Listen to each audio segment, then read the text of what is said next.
Ada sahabat Nabi perempuan namanya Asma binti Abu Bakar. Asma itu umurnya panjang, meninggalnya di usia lebih dari 100 tahun di masa kepemimpinan Malik bin Marwan, kalau saya nggak salah ingat. Asma ini, teman-teman saudaraku sekalian, kakaknya Sayyidah Aisyah. Sayyidah Aisyah udah meninggal lebih dulu daripada Asma. Asma itu pernah dalam hidupnya memberi sesuatu langsung kepada baginda Nabi besar Muhammad alaihissalam, dan di sisa hidupnya akalnya itu selalu aja dipakai buat nginget-nginget Nabi Muhammad. Beliau hidup sampai di atas 100 tahun nggak pikun, di akalnya ada Nabi Muhammad. Bahkan nih subhanallah, Asma itu meninggal di atas 100 tahun tanpa ada satu gigi pun yang tanggal. Kenapa gitu? Ini saya ceritain. Di masa remajanya Asma ingat malam hari itu terjadi kehebohan di rumahnya ketika ada orang-orang kafir Quraisy merencanakan pembunuhan buat Nabi Muhammad. Sementara Nabi Muhammadnya keluar dari rumah sesudah menggantikan tidur di atas pembaringannya Ali bin Abi Thalib. Beliau sendiri datang ke rumah Asma, ke rumah orang tuanya Asma yang adalah Sayyidina Abu Bakrin Siddiq dan ibunya Ummu Ruman. Datang kala itu, malam hari itu, kemudian Nabi Muhammad merencanakan berangkat hijrah ke kota Madinah. Dengan sebelumnya mereka akan bersembunyi di dalam gua Hur selama 3 hari. Udah semuanya direncanakan. Dan Asma ingat, ayahnya kemudian memberikan tugas yang sangat berat kepada Asma, selain juga kepada Abdullah dan Abdurrahman, anak-anaknya yang lain, anak yang laki-laki. Anak yang laki-lakinya ada yang ditugasin buat gembalain kambing, sama ada yang ditugasin jadi mata-mata menyampaikan kabar berita, tiap bawain makanan.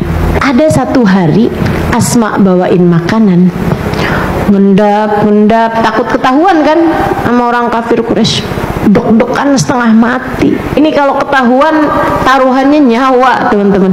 Anak remaja nih, usia belasan tahun kala itu, mungkin 12 tahun, mungkin 13 tahun, saya nggak pasti. Namun yang pasti sangat muda usianya kala itu.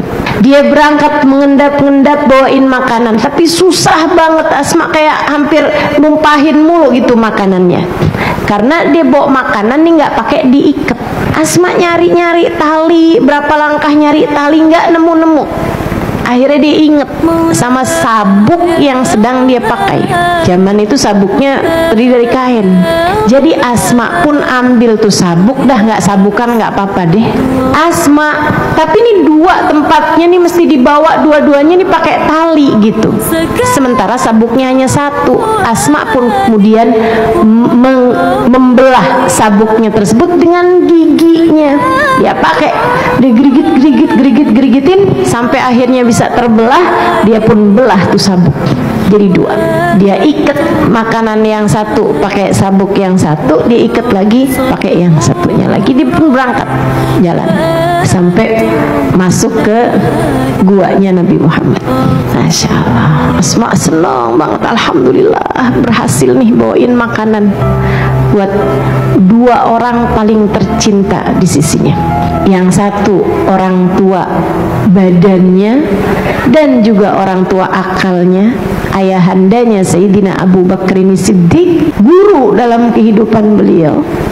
Yang satu lagi adalah orang tua bagi akal dan hatinya, baginda Nabi besar Muhammad sallallahu alaihi wasallam.